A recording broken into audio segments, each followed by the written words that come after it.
नमस्कार, मैं doctor Shailendra Dhawan, founder कायाकल्प ग्लोबल। सोराइसिस के बारे में मैं कुछ पॉइंट्स आपसे आज डिस्कस करना चाहता हूँ कि सोराइसिस एक ऐसी डिज़ीज़ है जो आम आदमी में किसी को भी हो सकती है, लेकिन आज आपको एक पेशेंट को हम पुराने को मिलवाएंगे जो पूरी तरह काफ़ी रिकवर भी हुए हैं और वो खुद एक डॉक्टर भी हैं जिन्होंने एम्स में भी काम किया हुआ है, अपोलो में भी काम किया हुआ है, लेकिन सोराइसिस 25 सालों से इनकी बॉडी में था और सारे ट्रीटमेंट ये कर चुके थे क्योंकि अपने भी खुद ही क्योंकि मेडिकल के फील्ड में हैं तो कोई डॉक्टर ऐसा या कोई ट्रीटमेंट ऐसा नहीं था कि जिसका इनको ज्ञान नहीं था या ये कर नहीं चुके थे। तो तब किसी तरीके से इनको हमारा पता लगा और ये इन्होंने हमको ज्वाइन किया। तो आज आपको पेशेंट से डिस्कस करते हैं, फिर मैं आपको आपके केस में कैसे सोराइसिस से रिकवरी पाई जाएगी उसके बारे में भी कुछ और इंटीग्रेट पॉइंट आपको बताऊंगा।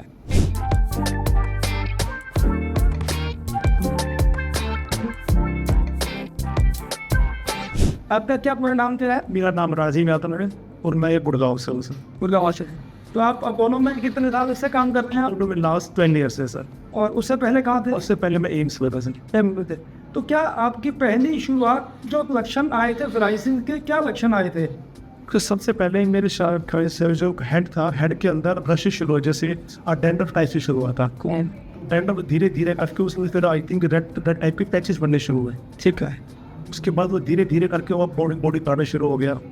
उसके बाद सबसे पहले फिर मैंने ट्रीटमेंट गुड़गांव में पसरीचा है वहाँ पे शुरू किया। तो सर उसका हो ही था, एलोपैथिक से हो ही रहा था क्योंकि आप जब ले रहे थे कुछ टाइम तक तो कोई ठीक था, लेकिन जैसे आप दवाइयाँ छोड़ते या मौसम चेंज होता था तो आपकी उससे भी कंडीशन उससे भी बदतर हो जाती थी।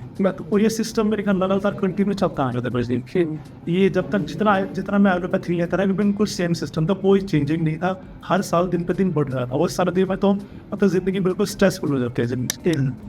और एम्स में जो पहली बार आपका ट्रीटमेंट हुआ तो वहाँ पर क्या ट्रीटमेंट करा करते थे? वो लाइट थेरेपी देते थे या क्या कर रहे थे? सब बिल्कुल लाइट थेरेपी पहले कोशिश करते थे अपनी, आई थिंक कुछ ट्यूब्स वगैरह शुरू करते थे और उससे 99.9 कभी कोई असर नहीं होता था।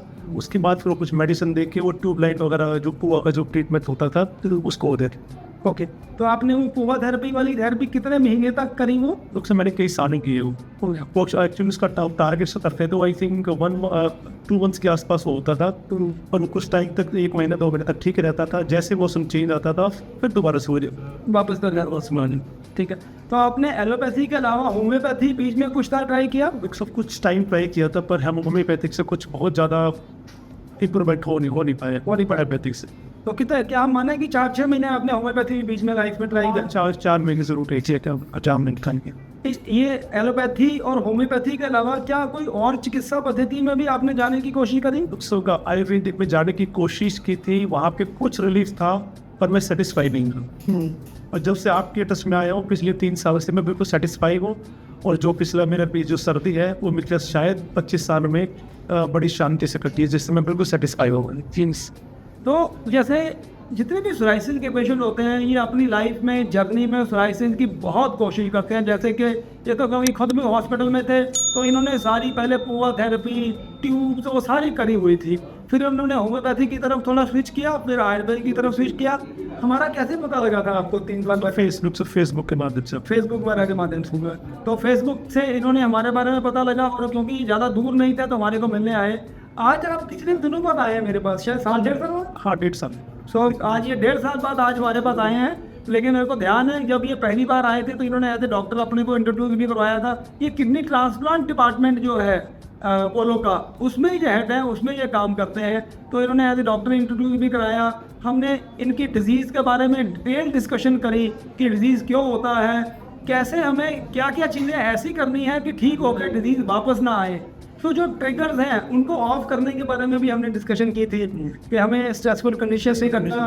और मैंने कब आज रेगुलर एक्सरसाइज करना है, वाटर पीना है, मतलब आपने बहुत सारी चीज़ें अपनी डिटेल में जो समझाएंगे। हाँ, तो वो सारे पॉइंट्स फिर से डिस्कस हुए थे। तो बहुत खुशी होती है और हमारे एज ए डॉक्टर हमारे जीवन में इससे ज़्यादा खुशी की कोई बात नहीं होती कि अगर 1.5 साल बाद पेशेंट आके जब ये कहता है कि 25 साल के बाद आज ये पहली सर्दियाँ ऐसी हुई हैं कि जिसमें कि डिज़ीज़ वापस नहीं आई और डिज़ीज़ कम्प्लीटली स्किन जो है वो रेगुलरली क्लीन स्किन रही, बालों में कोई डैंड्रफ नहीं आया और कोई भी ऐसी एग्रेसिव डिजीज़ की सिचुएशन इनके साथ सामना करना नहीं पड़ा। अभी आपने इन विंटर्स में क्या सोनकर ऑयल लगाते रहे?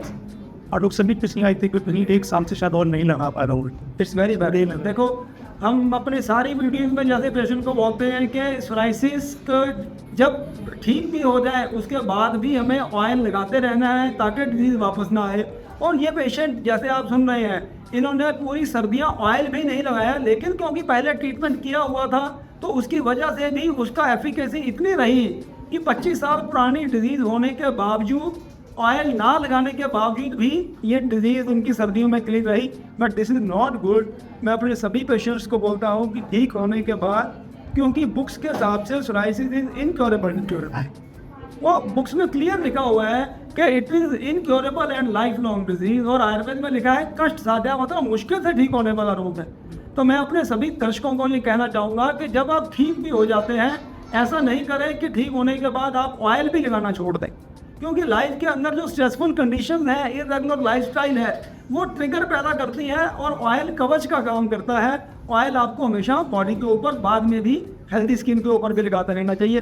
तो जब आपके सोराइसिस था तो आपको लाइफ में किस तरह की प्रॉब्लम्स फील होती थी? उसमें बहुत प्रॉब्लम्स, मैं ट्रैवल नहीं कर सकता था और मेरा हॉट लाइफ आप लगाई इतना स्ट्रेसफुल, इतना सर्विस की वजह से मैं हाइपरटेंसिव भी हो गया। यानी कि पूरी जिंदगी स्ट्रेसफुल थी। आप ना खुल के कहीं जा सकते हैं, ना कुछ कर सकते हैं। ट्रैवलिंग में आपको बहुत सारी प्रॉब्लम होती थी।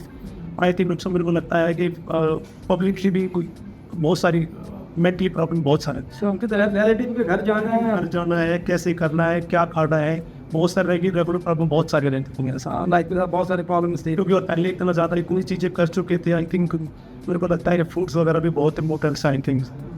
और पहले जो आप डॉक्टर्स आपको कोई डाइट की रिकमेंडेशन देते थे कि ये ना खाएं, आयुर्वेदिक में कुछ उन्होंने इंस्ट्रक्शन दिया था, एलोपैथिक में कोई इंस्ट्रक्शन नहीं।